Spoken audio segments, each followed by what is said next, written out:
Hello friends. आप देख रहे हो, गेस करो ये कौन सा प्लांट है।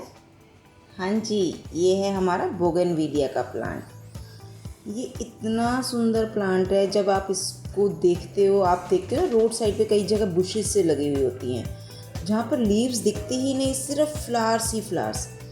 समर में ये एक ऐसा इकलौता पौधा है, जब वो फ्लावरिंग पे आता है ना, तो पूरे एरिया को वो कवर कर देते हैं अपने रंग बिरंगे फूलों से।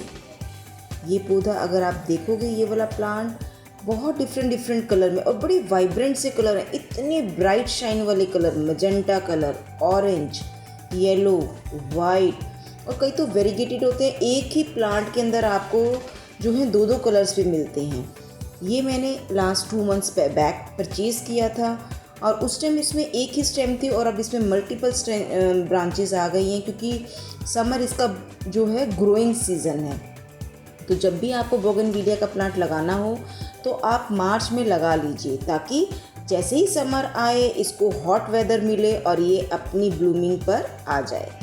तो कुछ पॉइंट्स हैं जो आपको इस प्लांट के बारे में ध्यान में रखना है। उसके बाद ये प्लांट आपको इतनी खुशियाँ देगा समर में, क्योंकि देखिए समर में बहुत कम ऐसे प्लांट्स होते हैं जो बहुत अच्छी ब्लूमिंग करते हैं। तो आज हम सारी बात करेंगे और साथ साथ ही अपनी मैं जो एक ऑरेंज कलर का बोगनविलिया परचेज के लाई थी उसकी रिपोर्टिंग भी साथ साथ ही बताएंगे। आप देखिए, प्लांट के अकॉर्डिंग आप एक एक्यूरेट साइज़ का, जैसे अभी थोड़ा बड़ा प्लांट है और मैं चाहती हूँ 3-4 साल तक लगा रहे एक ही पॉट में, तो मैंने 12 इंच का गमला लिया है और उसके अंदर 5-6 होल है। ड्रेनेज होल बहुत ज़रूरी हैं और आप उसको किसी भी मिट्टी के पीस से, या मेरे पास दिया था, मैंने दिए से इसको, मिट्टी के दिए से इसको कवर कर दिया। मिट्टी की बात की जाए तो वेल ड्रेन मिट्टी चाहिए, क्योंकि किसी इन पौधों को अगर पानी रुकेगा तो इनकी रूट्स गल जाएंगी। हालांकि इसको रूट बाउंड बहुत पसंद है, लेकिन मिट्टी वेल ड्रेन चाहिए। तो आप कैसे भी देख सकते हैं, आप 40% आपकी जो भी गार्डन सॉइल है आपके एरिया की, वो सॉइल ले लीजिए और उसके अंदर आप डालिए कंपोस्ट और उसके बाद आप उसमें ऐड कर दीजिए सैंड। सैंड ऐड करने से क्या होता है ना कि जो है मिट्टी आपकी भुरभुरी बनती है। अभी मैंने इसमें डाला है नीम खली पाउडर। नीम खली पाउडर जो है मिट्टी की क्वालिटी को 10 टाइम्स एनरिच कर देता है। जो प्लांट है ना, वो आपका मिट्टी में से न्यूट्रिएंट्स को इजीली एब्जॉर्ब करने लग जाता है। ये प्लांट मुझे बहुत रीज़नेबल मिला है और इसका ग्रो बैग में लगा हुआ है। मैं कोशिश करूँगी ग्रो बैग अगर मैं बचा सकूँ, अगर नहीं निकलेगा तो मैं ग्रो बैग काट दूँगी, क्योंकि मैं नहीं चाहती मेरे प्लांट्स की रूट्स जो हैं किसी भी तरीके से डैमेज हो। अब मुझे ग्रो बैग काटना पड़ा है क्योंकि वो नहीं निकल रहा था, कि रूट्स जो थी उसके नीचे ग्रो बैग में से चिपकी हुई थी, तो मैंने ग्रो बैग को हटा दिया है। वैसे तो बेस्ट पीरियड होता है किसी भी प्लांट को ग्रो करने का, आप फेब के मंथ में कर सकते हैं या फिर अगस्त और सितंबर में। लेकिन क्योंकि मेरे को समर्स में फ्लावर्स चाहिए थे, तो क्योंकि इसका मेन सीज़न इसका समर ही है, जब तक इसको धूप और गर्मी मिलेगी ये प्लांट जो है खूब अच्छे से फ्लावरिंग करेगा। आप पहले आधा पॉट, जो भी आपने पॉट लिया है उसका आधा पॉट साइज़ तक आप मिट्टी भर दीजिए। उसके बाद अपने प्लांट को सेंटर में सेट कीजिए और आपको मिट्टी का ध्यान रखना है। देखिए, मिट्टी आपको वहाँ तक फिल करनी है जहाँ तक कि इसकी स्टेम के नीचे मिट्टी है। मतलब अगर आपने प्लांट को निकाला तो जहाँ तक इसकी स्टेम स्टार्ट हो रही है उस स्टेम के नीचे तक ही आपको मिट्टी भरनी है। ऊपर की स्टेम को अगर आप मिट्टी से कवर करेंगे तो वो जो है गलने लगेगी और आपका प्लांट जो है नहीं चल पाएगा। तो मिट्टी आप प्लॉट में डालते हुए थोड़ी ज़्यादा भी डालेंगे तो कोई बात नहीं, क्योंकि जब आप पानी डालेंगे ना तो मिट्टी नीचे सेटल हो जाएगी। और ध्यान रखिए, दबा के अच्छे से मिट्टी भरी ताकि कहीं पे भी एयर गैप ना आए। आपने नीम खली पाउडर जरूर डालिए, बहुत ही अच्छा रहेगा आपके इस प्लांट के लिए। ये प्लांट सन लविंग प्लांट है। इसको आप ऐसी जगह पे प्लेस कर दीजिए जहाँ पर आपको कम से कम 7-8 घंटे की अच्छी धूप मिले। और समर में ये इसलिए ब्लूम करता है क्योंकि इसको साथ साथ हॉट वेदर भी चाहिए होता है। तो समर में आपको देखिए हॉट वेदर भी मिल रहा है, साथ में धूप भी मिल रही है, इसलिए ये प्लांट बहुत ही अच्छा चलता है। प्लांट को अब देखो मैंने लगा लिया। अब मैं इसमें वाटरिंग करूँगी। वाटरिंग करते हुए मैंने इसमें 2 चम्मच नीम खली पाउडर और आधा चम्मच एप्सम सॉल्ट डाल दिया। देखिए, एप्सम सॉल्ट डालने का मतलब ये होता है, जब भी हम रीपॉटिंग करते हैं ना, थोड़ा प्लांट हमारा शॉक में चला जाता है, तो एप्सम सॉल्ट हेल्प करता है आपके प्लांट्स को रिकवर करने में, ताकि वो इतना शॉक में ना जाए। प्लांट को रिपोर्टिंग का सबसे बेस्ट टाइम या तो अर्ली मॉर्निंग कीजिए या शाम के समय जब सन चला जाए तब कीजिए। इससे क्या होता है, जो प्लांट की सारी रूट्स थोड़ी हिलती हैं ना, तो उससे क्या होता है कि जब वो ठंडे मौसम में रहती हैं तो वो अपने आप को धीरे धीरे एडजस्ट कर लेती है नए पॉट के अंदर। और उसके बाद जब भी आप रीपॉटिंग करिए इसको 5 से 6 दिन के लिए ऐसी जगह पे रख दीजिए, शेडी एरिया मीन्स मतलब हल्की फुल्की लाइट आती रहे जहाँ पर धूप ना आए। धूप आने से ना पौधा जो है शौक में तो वैसे ही होता है और वो झुलस जाता है और फिर पौधा जो है आपका मर जाएगा।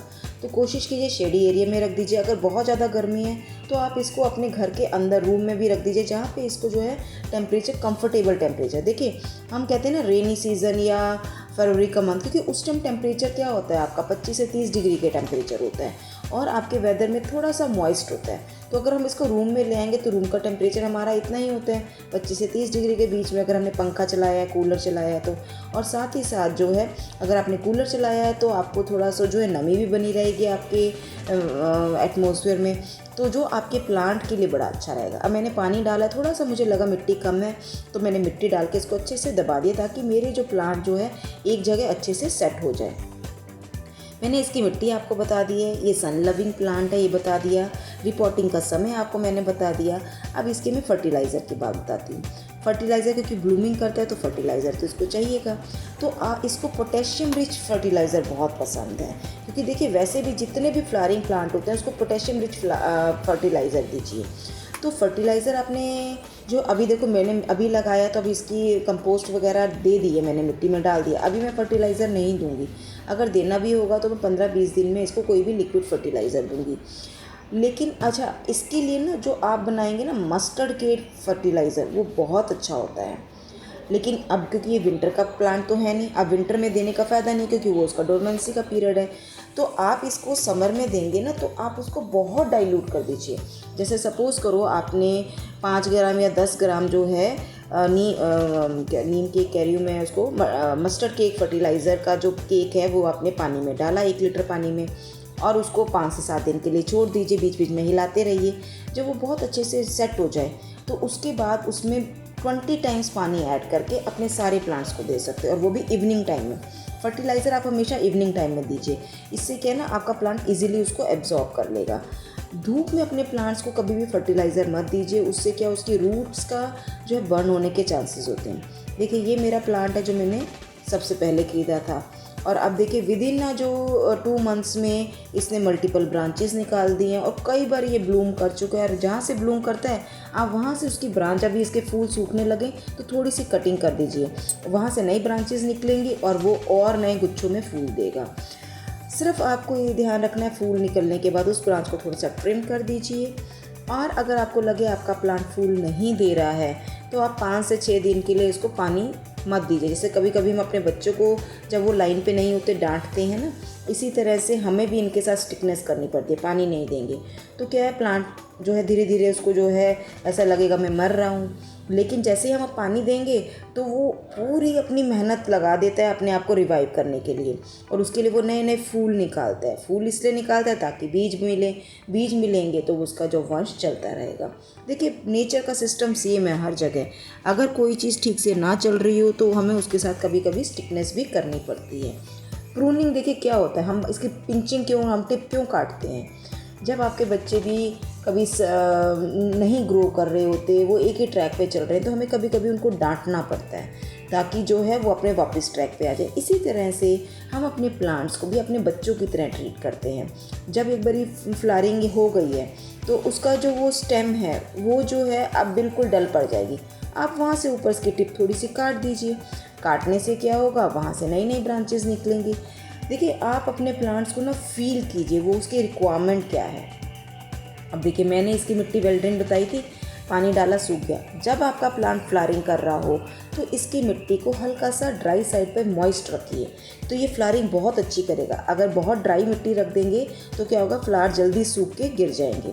इसके जब भी फ्लावर आते हैं ना कम से कम 8 से 10 दिन 15 दिन तक इसके फ्लावर का गुच्छा एज इट इज़ बना रहता है। तो ये एक ऐसा प्लांट है जब फ्लावर्स आते हैं तो वो उसके फ्लावर्स लंबे समय तक अपने प्लांट में रिटेन करते हैं।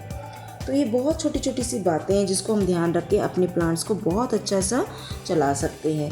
क्योंकि ये समर का प्लांट है तो समर में हमें बड़ा ध्यान रखना पड़ता है अपने प्लांट्स की। और ये प्लांट तो बिल्कुल भी डिमांडिंग प्लांट नहीं है, इतनी गर्मी कोई भी प्लांट नहीं झेल सकता जितनी गर्मी ये झेलता है। तभी तो आप देखोगे ना रोड्स पर जो बीच में फुटपाथ होते हैं, रोड साइड डिवाइडर्स होते हैं, वहाँ पर ज़्यादातर इसी तरह के प्लांट्स लगे होते हैं, क्योंकि इनको कभी भी 2 दिन में 3 दिन में पानी दिया जाता है तो भी वो पूरा गुच्छों से भरे रहते हैं। और जहाँ पर भी ये फ्लावर्स लगे होते हैं ना, प्लांट्स लगे होते हैं, वो एरिया अपने आप ही महकने लग जाता है। तो देखिए ये नेचर की देन ऐसी है जिसे हम बस फील कर पाते हैं। तो आप भी इस प्लांट को अपने घर में लाइए, इसको फील करिए और इसकी क्या क्या ज़रूरत है उसको समझिए। मुझे लगता है मैंने जितनी मुझे इन्फॉर्मेशन थी मैंने आप सबको बताई है और आप इसके अकॉर्डिंग इस प्लांट को भी अपने घर में लगाएंगे। आई होप आपने मेरी वीडियो को एंजॉय किया है। अगर एंजॉय किया है तो लाइक कीजिए, शेयर कीजिए और मेरे चैनल को भी सब्सक्राइब कीजिए। Bye bye.